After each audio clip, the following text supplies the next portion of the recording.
lot of people just always assume that we were doing so well. Like if you see a queue, it doesn't always mean that you're earning a lot, especially in F&B, because manpower is so high, food cost is so high, rent is also pretty high.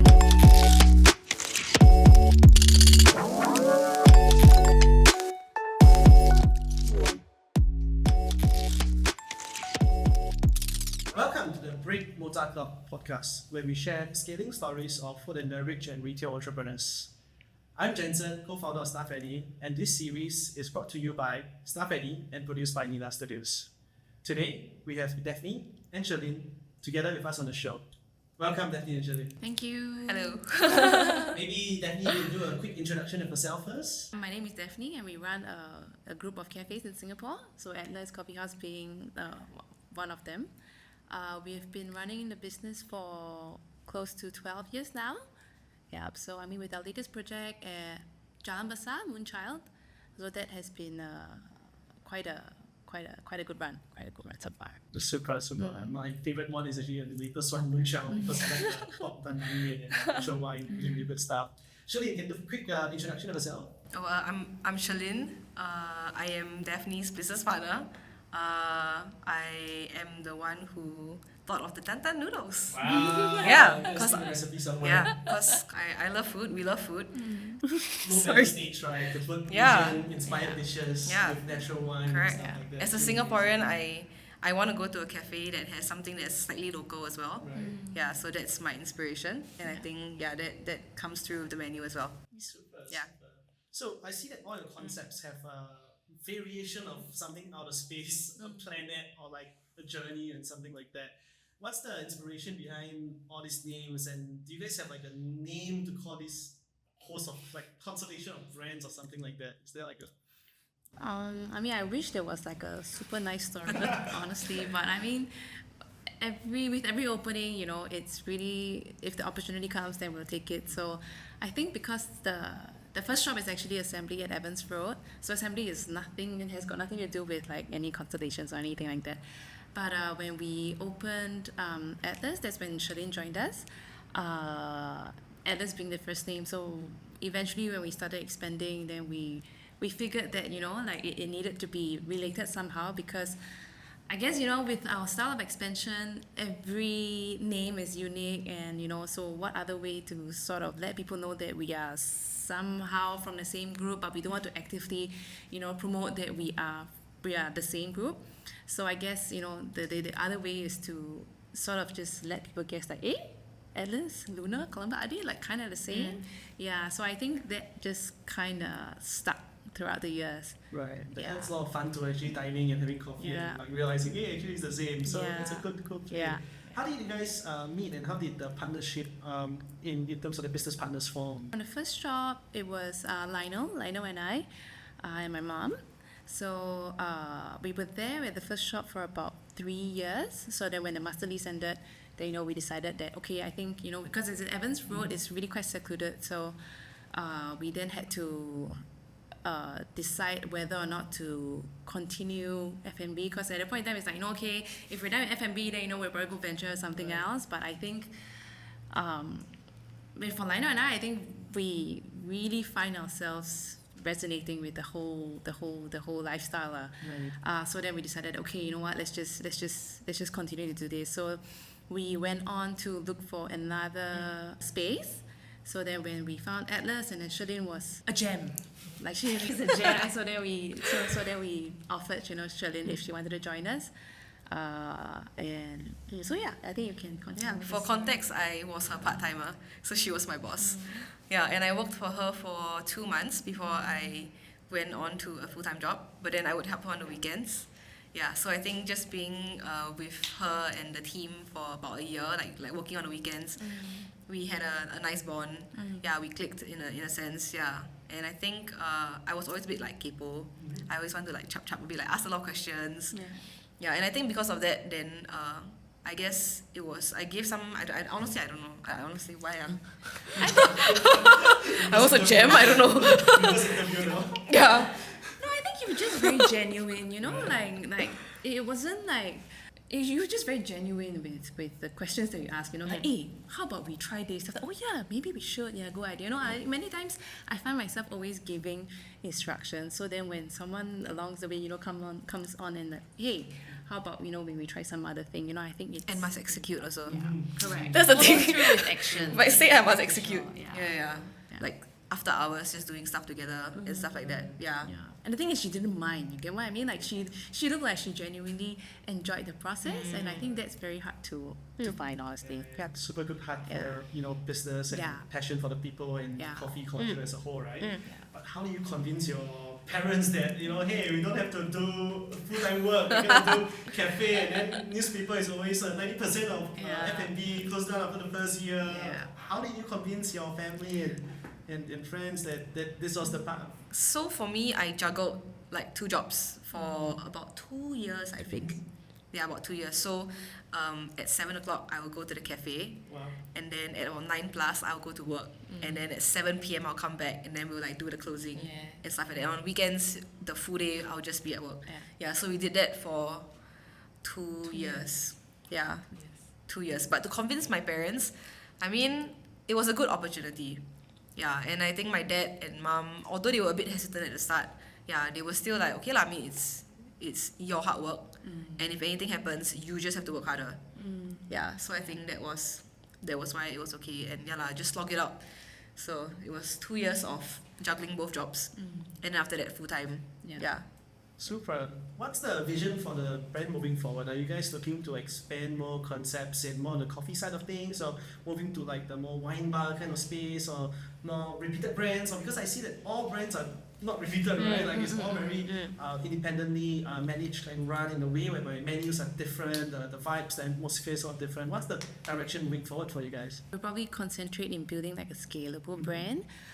So instead of developing like a full, another Moonchild tool, for example, it's probably going to be maybe like a more coffee centric, more bakery centric kind of style, so that at least I think because we started roasting our coffee ourselves, started baking our own breads, then I think in that way we can kind of control the cost a little bit more. So I think moving forward, that's the only way to sort of combat all the rising cost and stuff like that. Right. Sometimes we talk about people scaling operations that way. It's not just about rising costs, right? It's also about quality control, right? And shared experience, right? So I do believe that pros of consolidating some workflows would be amazing. I think for us also, because when we have like so many stores, and then like the menu is different as well, the offerings are different. It's really, really quite hard to control the quality. You think you can, but you honestly, it's really a struggle. So doing something that's a bit more scalable, although it's not something that we thought we would want to do. Last time we always be like, oh, must be different. But 10 years later, we're like, we need a... skills. You need to adjust some things to make certain things align. Yes. I feel like, as we grow, I feel like when we were much younger in the business, it's easier to expand. Somehow, right now, over the years, it's getting harder to grow the business because we feel like we have so much to lose, but last time we just like, okay, open shop, okay, let's just open one more. Let's just open one more. And then the next thing you know, you're just like, okay, so now what? We the block.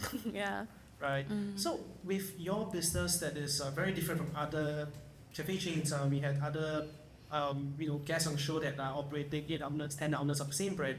Is your business model then different? How do you guys think about the business model or the strategy piece that is different from just the operations on day-to-day? Is everything like very different? Like for example, the COGS for a wine concept versus a bakery concept, and certain outlets like Luna is a lot more footfall dependent, right? Like CBD, grab, go, pick up.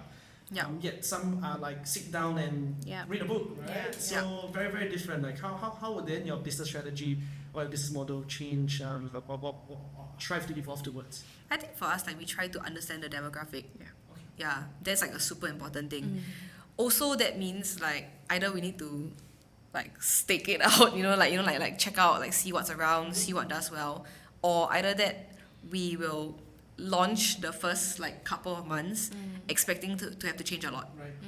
So we need to like be on the grounds and listen, and I think that was the way that we do it lah.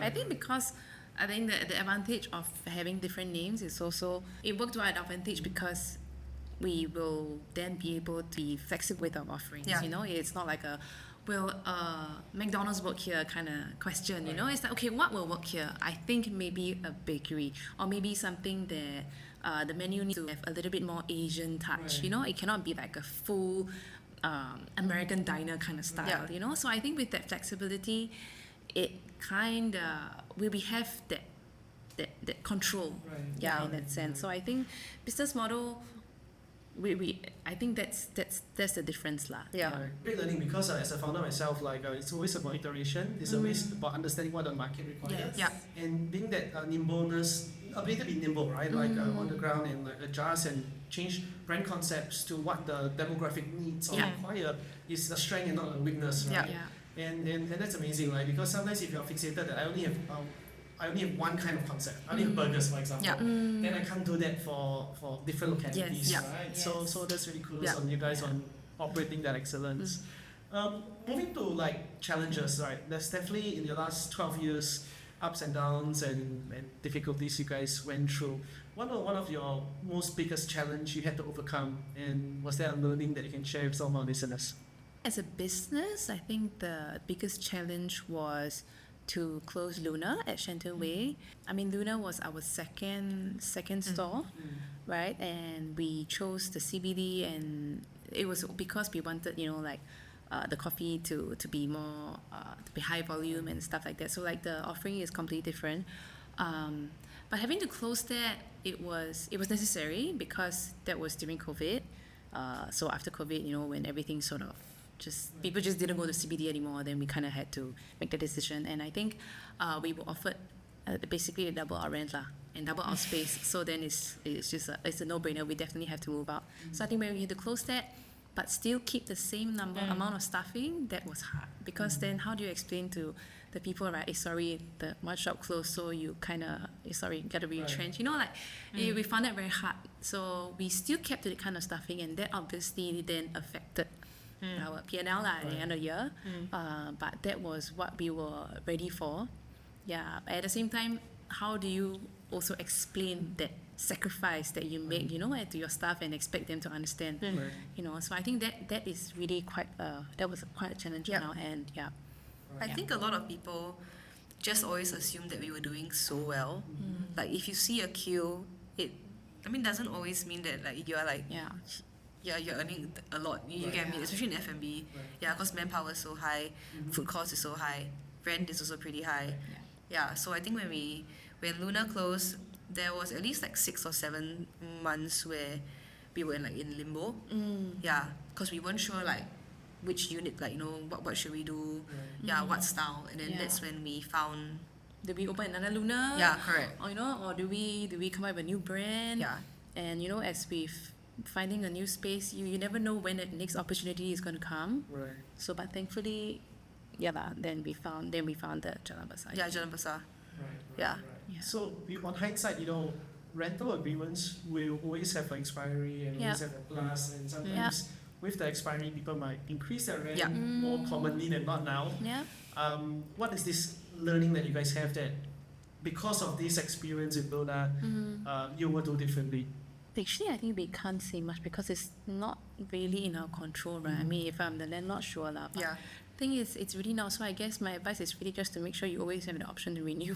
Right. So ensure you either have the option to renew in black and white. Right. And if not, then plan for the worst, right? And Yes. Hey guys, we have 6 months more on these. Hey guys, 3 more months. No guarantee. So plan for the worst kind of thing. I think it's like to not be too emotionally tied down to the brand. That is something that's like really important because all the shops are like, you know, like a baby to us, right? But then if we think of it like so emotionally, like, oh no, then never mind, we just try to renew, but then like gonna whack with like the crazy rent, right?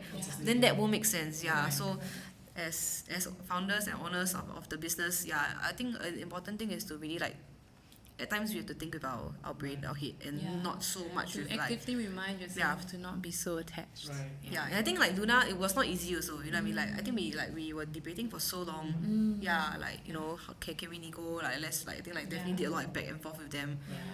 But in the end it was like, okay, like I think we really just need to we just Make that call, yeah. Yeah, but then in the end, like, you know, we got Moonchild, and if not for that, like, we probably wouldn't have Moonchild. Yeah. So that's a blessing in disguise in some sense of going through that difficulty and all, opening new concept in Juggling and what an awesome You have to think faster lah. I mean, you cannot be too sad about it and then like wallow. You just need to like, okay, never mind, this didn't work out, we move on, then we try again. Right. How about the recent win, successful project, campaign, concept? I think recent win would be that we set up our roastery. So we are roasting ourselves. We have a whole roasting facility, and I think that has always been a dream of mine. From the very beginning. So I think to see that come into fruition, I think it's really quite nice. The first time I met Daphne, like some like staff interview kind. She's like, oh, like what do you do, blah blah blah. And I think she actually shared that like, we're just a very small, like little hole in the wall kind of coffee place. But she said, one day I hope that I can open like my own roastery. And I remember that.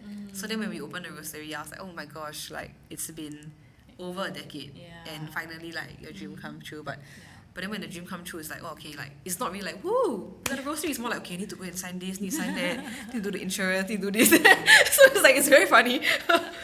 What's one thing unexpected about opening a roastery? Because many cafe owners will also say, hey, one day I not only want to have my own cafes, but I want to have my roasteries and maybe even being to table and look further, right? So what's the most surprising thing or things that you didn't expect that, hey, actually... I think we've all, like, in your head it's like a nice dream, but then when the reality hits, it's just like, sorry, it is actually just as mundane as it is, so you're still kind of doing the same thing, but not in like a full cafe operation kind of setting, so it's still kind of behind the scenes, so you have like an office and you have all your documentation and stuff like that. And I think it's still the same. It's just we're very used to being in the front, like talking to the customers and yada yada. And right now it's just everything just behind the scenes. You have the office to report to, so it's actually a lot more boring than I thought it would be. Would the business model change because in your roastery you can do direct consumers, brands, B2B, wholesaling and stuff? How has that changed? Like I'm assuming that all these things are exciting and new projects. So I think we are actively going to source for to push to be a wholesaler lah. But I think with the rising coffee cost is also another challenge. And I think with 7 stores we are big but not big enough. So I think it's really like it's quite a struggle having to control the cost of that. Right. What would you say the USP of your roastery would be if people take wholesale beans from you guys and stuff compared to other roasteries? Like why could they take your beans? Could you share a little bit more? 1 minute pitch on why we should work with your beans? I think because we can listen to what they want. Okay. So some customization. We can customize. I think like the same as how the cafe runs. Like we will listen to you. And there isn't like a no as an answer. So I mean because of how we are, like the possibilities are endless. I mean you can try something, and if you want it slightly different, then we can try to work it out for you. So I think that's the difference lah. It's also a very collaborative point of view, and also very craft in the sense where they can adjust sort of profiles of what they want to be on their menu. So that's awesome. So moving on to a popular segment, which is a bit more about like industry insights and data. Are you guys a metrical business? Do you guys track certain business KPIs on a weekly, daily, or monthly kind of basis? I think we regularly check in with like our team leaders lah, to make sure that that like the goals that they set for that month or that quarter is regularly met. So I think we're not like super into the numbers ish. It's more like if this week people are coming in a bit more, then okay, I think that's okay. I think like so like for context, both of us don't look at the numbers as much. So I mean like our other partners, so there's like the numbers game is for them to deal with. Correct. So I mean in terms of KPIs, like I think Lionel, he definitely looks at like the numbers, and Wayne as well, like the procurement side as well. So like the food cost for us is like maybe like a lot more training. So our KPIs would be like like speaking to the leaders, like how are the reviews, Yeah. how like the new members, how are the sell out food and the bakery and stuff like that. Any wastage? Should we change the menu item? Should we roll out a Yeah. new product? So I think we're lucky because there are like 4 of us. Yeah. Yeah, so we can kind of split that quite a bit. Right. Yeah. So Lido will be helping a lot more with the financial stuff, like maybe choosing a rental spot, like the rental costs and everything, projections and all, or you guys help with that in there as well? Everybody together. It's like everybody together. Right. Yeah, but we also have like our own departments and stuff like that. Yeah. So for example, for rental spot, right, would you go for a place that, you know, maybe have a higher rental cost but better footfall, or would you go for a place with like relatively lower rental cost but, you know, okay footfall, like, you know, Lower for sure. rental? Yeah. So you rather control the variable of the cost side of things, Yeah. and perhaps do what we can to, you know, get more footfall and Yeah. market and Yeah. optimize that. Yeah. That's cool, because different business have different point Yeah. of view, like the well-branded international brands may Yes. think otherwise, Yeah. right? They may Yeah. think to put money and get the highest paid rent area Yeah. and work something out based Yeah. on the cost of rent, right? Yeah. How about cost of goods? You mentioned another partner in charge of procurement and all. Do you guys manage that in terms of menu design Yeah. and drink design? Like, is there like a target ratio? I'm definitely under 30. Yeah, you know, like 20, Right. 20% and Yeah. stuff like that. But I think for us also, we kind of give and take a little bit. So obviously there's some dishes that you don't earn as much. Yeah. And then some you earn like more. Yeah, and this is also because I guess we want to have like a better offering. Yeah. I think the reality is that, I mean, whatever you serve at the cafe is not like what you would serve at home. Yeah. Whatever you have at home is like the top quality. You know, Right. it'll be the best, and then like, you know, the process is like, you know, like you really do it slowly and perfectly. But in the cafe, like turnover is you know, it's fast. Right. Yeah. So for us, we still need to get some good quality ingredients Yeah. to make sure that, you know, it tastes good lah. Right. Yeah. So I think for us, really, sometimes it's the cost may be a bit higher. Yeah. Yeah, but because we feel like, you know, we hope that, you know, people will appreciate that. Right. Yeah, And I so think, then the other way to add value is that, okay, if you want to do banana bread, okay, I can do the banana bread. So that at least, you know, if we do make it in-house, then we don't have to order elsewhere, then I think that's when we know we can also control, like, you know, the Right. the quality and stuff like that. Right. Yeah. I was talking to another guest in the previous episode. They talk about menu design. They talk about, you know, you can't have everything at 30%. Yeah. Some are loss leaders or what For they sure. call Yeah. flagship products that maybe the liang a bit more, right? Yeah. For the Instagram and all, right? Yeah. But certain things may be the one that helps you get your margin. yeah, And the balance between alcohol, non-alcohol, Yes. Yeah. you know, give it energy, have you sold wine before? Like, Yeah. you can't do 30% of Yeah, fancy wine. correct. Right? Yeah. It's like absolute numbers of Yeah. revenue. Right? yeah. So it's good to hear that you guys are also, you know, thinking about that. Then do you guys also think about like labor cost ratios? Like do you guys measure staffing to the hour and stuff like that? Or how do you guys think about labor costs? Now we are trying to be a lot leaner. Yeah, firstly because labor cost is very high. Right. And then also we try to use more like QR ordering and stuff like that just to reduce the labor cost. Right. But we also will track, I guess, like the sales per hour. Yeah. And then we figure out from there, like, The ratio, right? yeah, correct. And I think that's very, very important because even like depending on the months, like December is actually a quiet month. Yeah. And then we will just, okay, like last Tuesday, how was it? And then like this Tuesday, how was it? Then next Tuesday, we will just kind of like plot. And then we Adjust reduce, then we reduce from there. So Right. that's how it works lah. Yeah, this concept over here is also one of our guests mentioned sales per labor hours. So they take the sales data, Yeah. they normalize it to the per hour breakdown, Yeah. and then they actually divide by the headcount that you schedule for a day. So for example, like you mentioned an example in December, maybe on that hour you generate $500 in Yeah. sales, just for example. Then if you have 5 people working, then it's like $100 per man hour. Take away, right? Yeah. And the idea over here is they reference that to help with the planners, schedulers and all, to make sure that we don't move on under schedule. Now, one thing that people always think is that, is it the lower the better or something like that? It's impossible because sometimes there's opening shift and closing shift. Your business, you need to know best. Yeah. Yeah. How about for your cafe? Like, is it mainly part-timers, full-timers? How's that split looking like for you guys? It's quite like 1:1, right? And like usually like we have like the same number of full-timer to part-timers. Yeah. So like if it's the peak period, then then we probably have like two full-timers and then 2 part-timers. For a bit like maybe the shops that are a bit quieter, then maybe just like 1 full-timer and then 2 part-timers, yeah. But for the kitchen, our staff are all full-timers. Right. Yeah. So if let's say there's a new person trying to open a cafe, and then they're like, I don't want to make your mistakes you all made like 12 years ago. Any advice for them in terms of KPI? Do you have like one thing that they should like, I need to think about this from the get-go, from day zero? Is there any advice for people that are opening their first cafe? I think it's really just to make sure the rent is... Rent side of things. Yeah, Just the rent, just try to keep it to a very low percentage of your sale, yeah.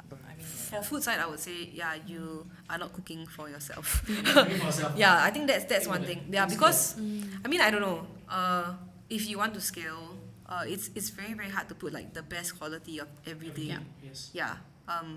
So you kind of still have to let go some part of like that perfectionism or whatever that is, in order for it to make sense. And I think for me, if you think that way, even though you may feel very gao wei with yourself, at least you can ensure the jobs of your staff, you know what I mean, and your own job, I think it's a bit risky to just get like all the best ingredients and then sell. It's in the end, I realize that you're running a loss. Yeah, because there are so many other costs that come in that you do not see. Yeah. Yeah, so even if you calculate and you think like it's kind of okay, it's high but still manageable, we would say there are a lot of hidden costs that you won't see. So, yeah. Awesome. Yeah. Last question on KPI before we move to the other section. When do you guys decide to open your next outlet? Like, is it more like opportunistic? Hey, there's a good vacancy and good area, and then like I'll raise money and find people and open.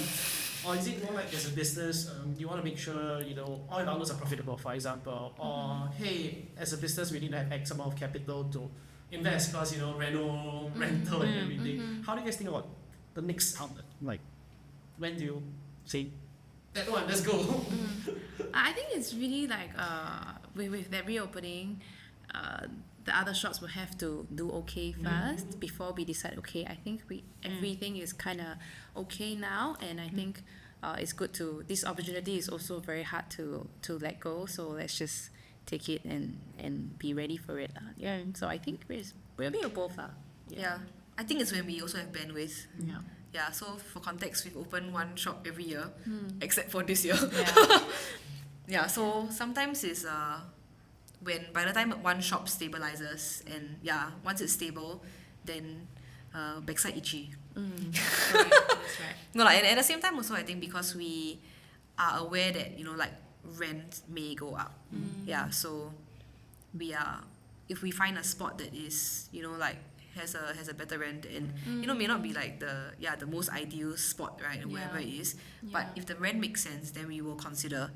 Then we will check out the space, and then if everything checks the boxes, then we're like, okay then this is safe. So just in case the other shop if they up the rent like that's too high, then we still can fall back. Correct. That's why it's usually like a year. It's always about a year, then we'll be like, okay. I actually come and think about it, like for ATLAS especially, when we took out that spot, that unit, that whole building in particular was notorious for for rumors for it being en bloc and stuff like that. So then when we took it, we're just like, I think the neighbors were just, are you sure? Like, I think it may be going for en bloc, so you kind of have to be careful.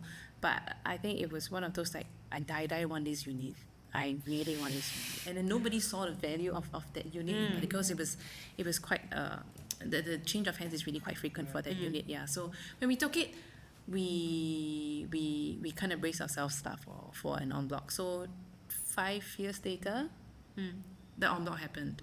So like during that time we opened Columbus at Upper Thomson with the sole idea of wanting to find a replacement. Like should ATLAS be gone, then then at least we have another flagship. Then for Apollo, it's more like we have a customer who introduced us, hey, we have a shop house, you want to wait and see, then like so on and forth. So I think with all the expansion, it's really a backup plan, like if this shop's not gonna happen, then we have another. Right. I'm very impressed with both the opportunistic mindset and also the fiscal discipline, right? And not like anyhow open. I think the most important thing is the headspace and the ability to open. I think the one I caught from Shirlynn's side, where if you keep on opening in a year and you cannot cope, right? Yes. it wouldn't be a good opening Yeah. and Yeah. others will suffer, right? Yeah. Yeah. So you guys manage that really, really well. So kudos on that. Moving on to the other part of business transformation. So I wanted to hear your perspective on digital transformation. Do you guys invest in any digital products, tools, processes, and what has been life-changing or that for you guys in the F&B? I think mostly the QR ordering and like the wakes and all that. Yeah. I think because of COVID, then a lot of deliveries, a lot of online ordering took place. So I think that kind of stuck with us, but although COVID's over. So I think that people are still very used to use it, to ordering through the platform. Yeah. So that has stuck through. How has been your ratio of what we call online ordering versus on-site versus maybe delivery and stuff like that? Is there a ratio split that you guys have seen evolve over time? Because a lot of people are using online now. Yeah. Like, Wait, do you mean online ordering is in like delivery or could be, or in-store, could like be scanning three in-store? categories, right? Like there's a in-store, like go to the counter ordering. Yeah. Right? Then there's another category which is like I online, I order and I self-service and all, right? And there's the I order and I kind of pick up and I take and go, right? Yeah, I think like at least 90% is like online ordering now. Yeah, and I think that really helped us. To be honest, right, when our partner Lionel first said, "Oh, we're going to do the QR ordering," like, we were like, "No!" Like you lose the human touch, and all that, right? But actually, it ended up so good. Not just in terms of like turnover. Like obviously, like when the customer scans, like 10 people can order at once. Right. But another thing is, it kind of manages the staff's morale. Because usually when someone keys the wrong order, Wow, so die, bro. It's like everyone gets damn angry. And so I realized that after it was all online, like the staff don't get angry right. at each other. Yeah. So like most of the time, like the person who's taking the order with the cashier will be maybe like sometimes a part-timer, and then the amount of pressure, like when the queue is so long, and then they take the longest time, and then they key in the wrong order, and the kitchen is like, what's this? So I realized that for me, even took away that frustration. it took away the frustration between like the floor and the kitchen. And that was something that for me is like even more important than like the turnover being fast. Because everyone can work like in peace lah. So I It's a think really good reflection because initially you were like experience for the customer as the priority. But now with this, then experience for the staff becomes hey, we can think of it that way as well, right? How can we reduce staff unhappiness and increase retention by creating a work environment in a way that the processes have less friction, right? So wow, that's something I didn't expect you to say as well, because most people are like, it's better because you can order more, it's better because you can upsell, but now yours is like very staff-centric. Apart from that, is there any other things that you guys are looking at digitalizing to scale the next 6-12 months? Is there any projects you guys are looking at? Any new AI stuff, technology, anything in? I think we have a lot of people asking, like, hey, are you going to get like the robot, like the coffee and stuff like that? But I think Not really yet. no, I think maybe not. It really removes the whole purpose of Being a cafe. Yeah. How about any other software, any other innovations, anything? Somebody was like, they were setting up a new central kitchen, Is there any of those plans? I don't know, maybe we can consider getting like the HR, get someone to do the hiring for us. Could be. Could be. But we'll see, We'll see, So if let's say there was a startup guy in Block 71 or office area that wants to do a startup for F&B, it could be any problem that you're facing right now. What's one area that you hope there's better tools or better products to make your life a lot easier as an entrepreneur? It's a magic wand. It can be anything. It doesn't have to be only ordering. It doesn't have to be Patreon. It doesn't have to be anything. It can be. Funnily enough, I think if there's a way for I don't know what it will be to make customers not so unhappy. Like while waiting. Because usually it's always a solution to fix for us to be faster or something. And when when we travel and we go overseas, right? Sometimes I see certain cafes they're so lean. There's only 2 people. Maybe in Japan, for example. And I will gladly stand there and wait and watch the guy make the coffee. But why in Singapore, right? I wait 2 minutes, right? And then I'm so angry already. And I feel that a lot of our costs also comes from the fact that how Singapore we're moving very fast. And we expect things to be fast. And I feel that F&B kind of suffers because of that. Yeah, instead of having like 3 people on the floor, you need 6 because someone is going to school you. Yeah. Yeah, and if there's a way, right, you know, like, I don't know, like Hai Di Lao, they got those like they do the nails for you or something. I don't know. Yeah, but if there's a way to, I don't know, like make them appease the waiting time, correct. appease everybody's what they call expectations, right? Yeah. Like a honeymoon compared to yeah, rush and I don't know this what intense, can be done. Yeah, but I think there are a lot of like things that are already done to improve like our efficiency. Yeah. You know. But for the customer themselves, oops. I mean, that's a good idea, right? But I think to rephrase that also, I think it's good to think about how can we make the experience of the customers better. Yeah. And that is, you know, both on like a product on like hiding out, right? There's a service like Yeah. that you do on the nails, and then there's also like things that you can do with like music or Yeah. like, scents, Fan. or like Aircon. experiences, right? Yeah. or like you wait a certain time, you get something else. I don't know. Yeah. Like, maybe find a thing. Yeah, right? correct. But I think Yeah. it's Or maybe be innovation. pet friendly, so then they kind of have to go stick to the outside. Yeah, yeah. It's there, right? It's like another way, right? Yeah. But those are great ideas to explore on how can you make the experience in F&B better. Yeah. Because at the end of the day, food in a cafe with like any of your outlets is not just putting it in my mouth. It's Yeah. an experience. Yeah. It's Yeah. the conversation. It's about, you know, the 5 senses. It's Yeah. about the people. It's the channel. It's the sense of the light hitting my face and all. It's Yeah. experience. So yeah, that's valid. I mean, how about you, Daphne? Any idea that you hope someone can solve for you? Any magic wand? For I guess the training of the staff, Training? you know, yeah, I think that the people that we get, you know, if they come in with, you know, with certain skills, I think Right. that will help save a lot of time. Right. Yeah, in terms Like of maybe like a trainer, AI trainer that assess do the coffee. Oh, you over extract and then that kind of stuff. yeah. I don't know, maybe, right? Yeah. Yeah. Could be a way, right? Yeah. To use some tools to Correct. digitalize training. Yeah. Yeah. Awesome. I'm moving on to the last segment of our talk, which is the rapid fire. So quick sentence, and because the first time I'm doing it with 2 people, I think Okay. both of us say quickly. We will try. We'll see Okay. how it happens. All right. So but try to keep it shorter so that it's not too. Okay. Okay. Alright, 1 sentence maximum. Okay. So question number 1: who is someone in the industry whom you've learned a lot from?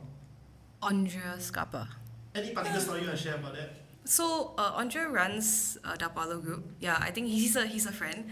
Yeah, so I think for me, I really look up to him because he is really great at like running like a Da Palo is like a great Massive. massive like great central kitchen. He's a very like level-headed guy, very very skilled. Yeah, so I think just talking to him about like processes and stuff like that, I've learned a lot. Super. Yeah, so I like to ask him a lot of random questions. We invite you for the show next time. Yes, also. you should. You should. What's one piece of advice that you hope someone have given you before you start out? Daphne first. Just stick to your passions, you know, like if you're passionate about something, then just stick by it and work to your strength. Yeah. Take care of your body. Take care of body. Yeah. Did you have a breakdown recently about overwork? I've had like a 7 lot. to 7? I've had a lot of breakdowns. Yeah. So like in 19. 2019, yeah, I went like deaf on my right side, like 100% deaf. Whoa, what Yeah. happened? I think I was like just completely like overworked, and then there was like a viral infection to my ear. So within like 3 days, it was like kind of a bit like buzzy kind of thing. And then I went to see a doctor. Doctor said like seems like maybe it's like a nerve thing. Then obviously we didn't listen to him. I continued working. Then the next 2 days I felt like a lot of vertigo. And then Daphne was like, bro, you need to go see doctor. So went to see doctor again. Sent me to ENT. Yeah, and then they checked, and then I was like diagnosed like 100%. Like one side was just gone. So Yeah. that was like kind of crazy for me. Yeah. Yeah, it's like it's mostly back. I mean, like I went through a lot of procedures, so that was like quite scary. Yeah, because I think then we were working like 18 hours a day, and then like not It's eating, Apollo opening. forever short-handed. Yeah. Yeah, and then I've also heard like my arm like cooking a lot, like nerve. Carpal tunnel. Yeah, and then like a lot of like nerve issues, back issues. Yeah. So just take care of your body, I think. Yeah, and to Yeah. the rest of the listeners that are not in F&B, take care of your F&B frontliners. Their leg, their ears. Everything's gone in. Amazing. Yeah. If you guys have a kid that wants to join you in F&B and business, what's one advice you will tell them? It may not be F&B, right? I mean, you can find passion in anything, but as I said, you know, on hard days, just work to your strength. Yeah. If you had a kid or daughter? Prepare to be disappointed. As in, that's the truth. But prepare to be disappointed, but just stick through it. Stick through it. Yeah, but you cannot expect it to be like smooth sailing. Yeah, it will not be. Yeah, so As you can tell, Shirlynn and I, we are very different personalities. That's the start of a great partnership. The reason you guys have a great partnership for the last decade, right? I'm very realistic. As well, we are very, very different. Yeah. How should people interested in following your brand, you guys follow you? Just follow our IG. I think most of it will be there. Yeah. Alright. Yeah, shop IG. Shop IG. Yeah. Will you guys be willing to share a coffee with an aspiring cafe owner, F&B entrepreneur at one of your outlets? Yes. Yeah, sure. Yeah. Awesome. So for them to hit you out if you guys are good. So thank you both for your time. Actually, kept the end of our podcast, but just want to have one final commentary from each of you. Anything for our audience that you want to talk about that holds dear with you guys? Anything that is special? Final comments. Stay hydrated. Be good to service crew. Be good to Yeah, service be good to crew. service crew. Alright, Yeah. thank you so much. Thank you so much.